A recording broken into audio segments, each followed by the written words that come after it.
My name is Muhammad Usman Shahzad, lecturer of DPS College, Kada. Today's our topic is Coulomb's law. In 1784, Mr. Coulomb, a famous scientist, gives this law.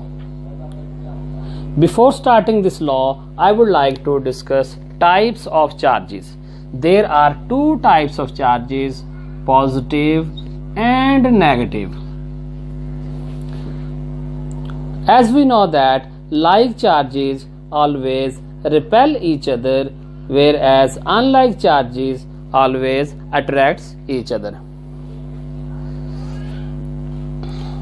From this figure you can see that like positive repel positive and negative repel negative, and positive attracts negative in this way.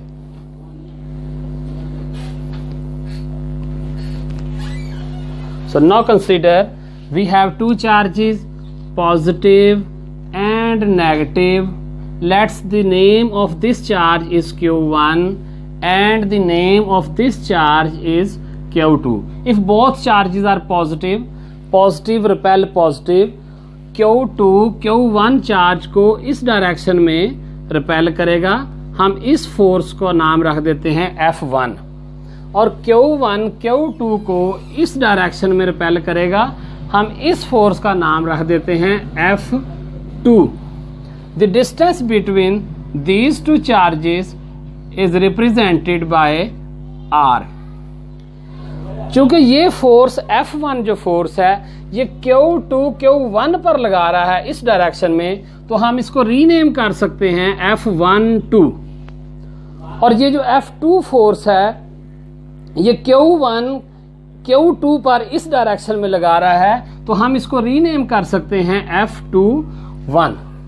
इसी तरह अगर opposite charges हों, positive charge और negative charge, तो ये Q1 है, this is Q2. Q2 attract Q1 in this direction by a force F12, जैसा कि ये हमने ऊपर F12 डिस्कस की. This force is by charge 2 on charge 1 और Q1 Q2 को अट्रैक्ट करता है इस डायरेक्शन में and this force name is F21. फिर हम एंड पे टॉपिक के लास्ट में ये डिस्कस करेंगे बोथ फोर्सेस F21 जो 2 1 पे लगा रहा है और F21 जो 1 2 पे लगा रहा है. ये दोनों एक दूसरे के इक्वल हैं लेकिन ऑपोजिट हैं. तो now the mathematical form of Coulomb's law, this force of attraction between two charges is directly proportional to Q1 and Q2, and this force of attraction or repulsion between two charges is inversely proportional to square of distance between them. जैसे ये distance increase होगा इनके दरमियान force decrease होगी और distance अगर decrease होगा तो फोर्स इंक्रीज होगी. They are inversely proportional to each other. By combining above two relations F is proportional to Q1 Q2 over R square. ये चीज ऊपर लिख दी और ये वाली चीज नीचे लिख दी. अब प्रोपोर्शनल खत्म करें तो F इक्वल आता है, साथ कांस्टेंट K आता है Q1 Q2 over R square.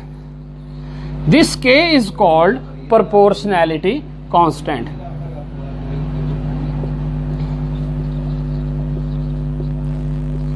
The value of this proportionality constant depends upon the nature of material present between two charges. अगर दो चार्जेस के दरमियान एयर या वैक्यूम हो तो फोर्स ऑफ अट्रैक्शन या रिपल्शन और होगी. अगर इसके बीच में कोई और मीडियम रख दें, अगर हम प्लास्टिक रख दें, मिका शीट रख दें, तो इसकी फोर्स ऑफ अट्रैक्शन या रिपल्शन कम हो जाएगी. ये हम आगे डिस्कस करेंगे. तो K की डिपेंडेंस डिस्कस करने से पहले let's derive the unit of K.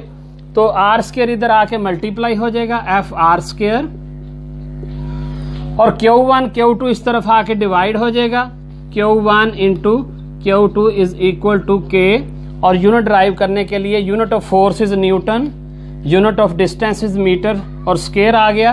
और कूलम से मल्टीप्लाई होकर कूलम स्क्वायर ओवर में है इसलिए ऊपर जाके पर कूलम स्क्वायर। तो ये हमारे पास कूलम के का यूनिट आ गया।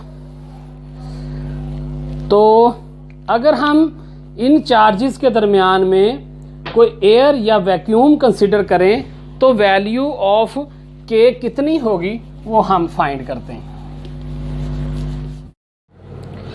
Okay, if Q1 the medium between two charges is air और वैक्यूम, तो के की वैल्यू काफ़ी ज़्यादा होगी।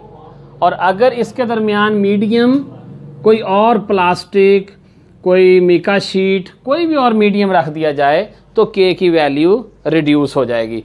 तो पहला स्टेप केस 1 में हम ये फाइंड करते हैं कि what is value of K if medium between two charges is air और vacuum. So the value of K is 1/4 pi epsilon naught. Here this epsilon naught is called electric constant.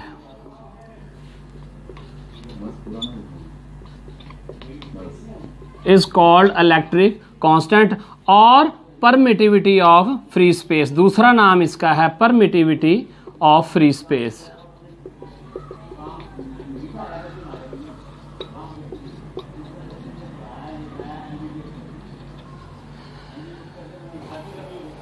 Its value is equal to 8.85 into 10 raised to power minus 12 coulomb square पर Newton पर metre square.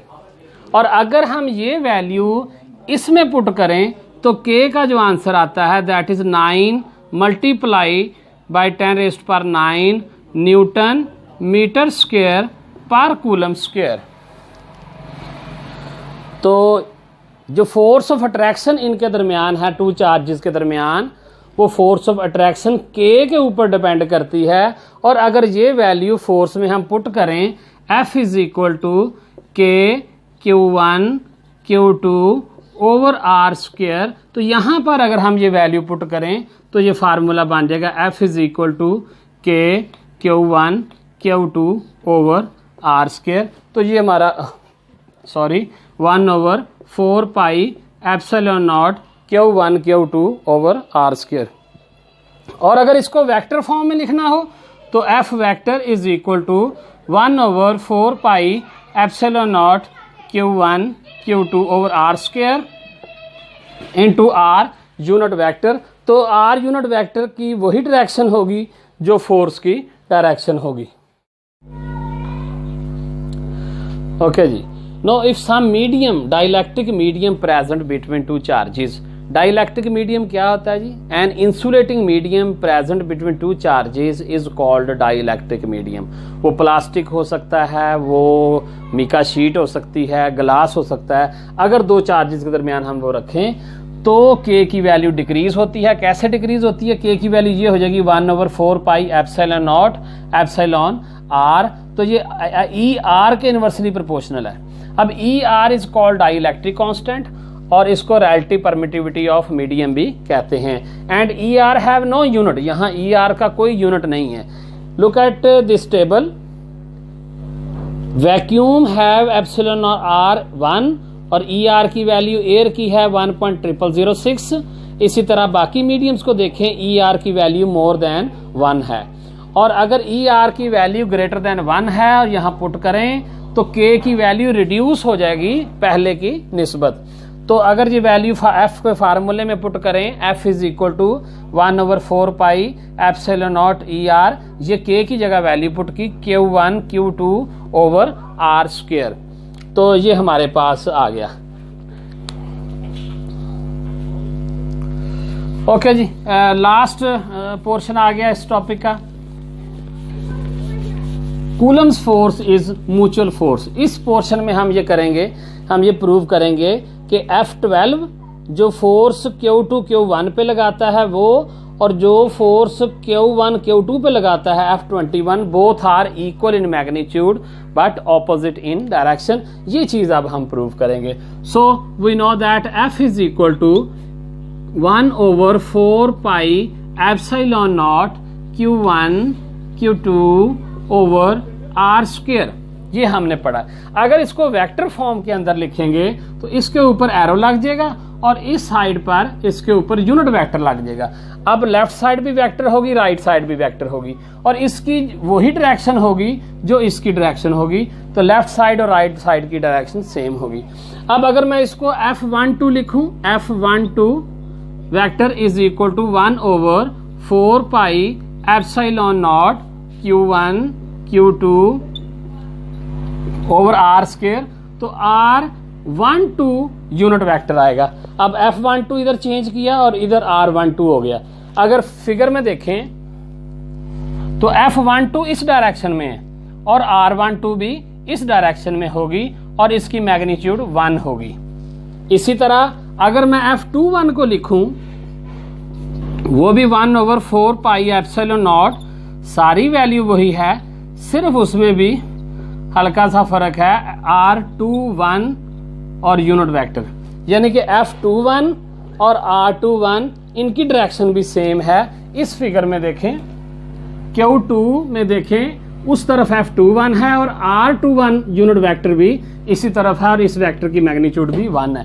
अब R21 की magnitude भी 1, R12 की magnitude भी 1, तो ये दोनों बराबर हुए लेकिन ऑपोजिट हुए। तो यहां अगर मैं ये लिखूं कि R21 unit vector is equal to minus R12 unit vector, तो इस चीज को पुट करते हैं इस इक्वेशन में, यहां पुट करते हैं इसकी जगह पर, तो हमारे पास इक्वेशन बन जाएगी F21 is equal to 1/4 pi epsilon naught Q1 Q2 over R square, और इसकी जगह हम लगा देंगे minus R12 unit vector, minus बाहर आ जाएगा। और ये जो सारी वैल्यू है आप गौर से देखें, F12 की ये सारी वैल्यू है, तो इस सारे की जगह मैं F12 लिख सकता हूं। तो ये हमारे पास प्रूव हो गया कि F21 is equal to F12 but opposite in direction. Okay जी, आई होप कि आपको समझ आ गया होगा जी। अस्सलाम वालेकुम वरहमतुल्लाह।